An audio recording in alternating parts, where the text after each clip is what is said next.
काठमाडौँमा हालै एउटा अलि फरक खालको भेला भयो जहाँ 3 फरक पुस्ताका मान्छेहरू 2082को जेन्जी आन्दोलनका शहीदहरूलाई सम्झिन एक ठाउँमा आए।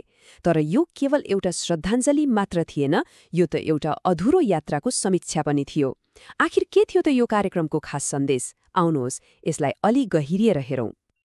कार्यक्रमको मूल मर्म सायद यही एक वाक्यमा लुकेको थियो: शहीदको बलिदानले सबैलाई अग्रगमनतर्फ प्रेरणा प्रदान गरोस्। भनेपछि कुरा साफ थियो, यो केवल विगतलाई सम्झने दिन थिएन, बरु त्यही बलिदानबाट भविष्यको बाटो कोर्ने एउटा सङ्कल्प थियो। ल अब अलिकति भित्रै बसौँ। यो संयुक्त श्रद्धाञ्जली वास्तवमा के थियो त? यो केवल एक भेला मात्र थिएन, यो त एउटा सामूहिक प्रतिबद्धताको प्रदर्शन थियो। कार्यक्रमको मुख्य आकर्षण थियो दीप प्रज्वलन। काठमाडौँको बबरमहलमा भेला भएका मानिसहरूले जेन-जी आन्दोलनमा ज्यान गुमाएकाहरूको सम्झनामा दीप बाले। यो केवल एक साङ्केतिक सम्मान मात्रै थिएन, यो त शहीदका परिवारजनसँग हामी साथमा छौं भनेर ऐक्यबद्धता जनाउने एउटा माध्यम पनि थियो। तर यो कार्यक्रमको सबैभन्दा चाखलाग्दो कुरा के थियो थाहा छ? यसको आयोजक कुनै एउटा समूह थिएन। यहाँ त तीनवटा पुस्ताको संयुक्त प्रयास देख्न सकिन्थ्यो, जसले यसलाई अझै विशेष बनाइदियो। हो, यी 3 पुस्ता हुन्: जेन एक्स, जेन वाई, जसलाई हामी मिलेनियल्स पनि भन्छौं, र सबैभन्दा कान्छो जेन जेड।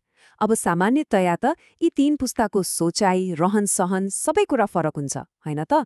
तर एउटै राजनीतिक उद्देश्यका लागि उनीहरू एक ठाउँमा आउनु, हो, यही नै थियो जेन एक्स वाई पहलको सबैभन्दा ठूलो तागत। अनि यो एकता केवल कुरामा मात्र सीमित थिएन है। कार्यक्रममा 250 भन्दा बढी मानिसहरू सहभागी भए, जसमा युवा, अधबैँसे र पाका तीनवटै पुस्ताको राम्रो उपस्थिति थियो। त्यो भेला श्रद्धाञ्जलीमा मात्रै सीमित रहेन। त्यहाँ आन्दोलनका मुख्य माग र अब अगाडि के गर्ने भन्ने बारे पनि गम्भीर बहस भयो। त्यहाँ उठेका आवाजहरू के थिए त? ल एक एक गरेर हेरौँ। त्यहाँ बोल्ने मध्ये एकजना हुनुहुन्थ्यो योजनाविद जनकराज शाह। उहाँले एउटा निकै महत्त्वपूर्ण कुरा भन्नुभयो। उहाँको तर्क के थियो भने, यदि जेन्जी आन्दोलनका माग पूरा गर्ने हो भने यो 3 पुस्ताको एकतालाई कुनै पनि हालतमा टुट्न दिनु हुँदैन, किनकि यो एकता नै आन्दोलनको जग हो।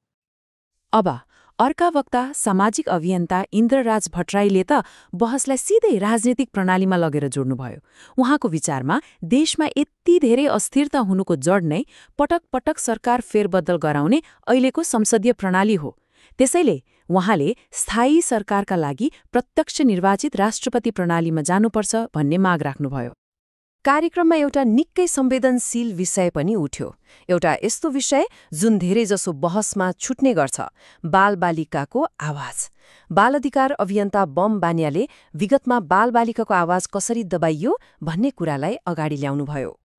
बम बानियाको यो भनाइलाई हल्का रूपमा लिन मिल्दैन। उहाँले आन्दोलनको त्यो पाटोलाई उजागर गर्नुभयो जुन प्राय ओझेलमा पर्छ, त्यो हो बालबालिकाको भूमिका। उहाँका अनुसार उनीहरूको आवाज सुन्नुको सट्टा दबाइयो, जसले गर्दा अब यो मुद्दालाई प्राथमिकतामा राख्नुपर्ने एउटा नयाँ चुनौती थपिएको छ। ल यी सबै कुरा सुनेपछि मनमा एउटै प्रश्न आउँछ: अब के त? के आन्दोलन सकियो वा यो त केवल सुरुवात मात्र हो? अबको बाटो कस्तो होला? यो प्रश्नको जवाब सायद युवा अभियन्ता शशि शर्मा मजगैयाको भनाइमा लुकेको छ। उहाँले एकदमै स्पष्टसँग भन्नुभयो कि आन्दोलनले खोजेको वास्तविक परिवर्तन अझै आइसकेको छैन।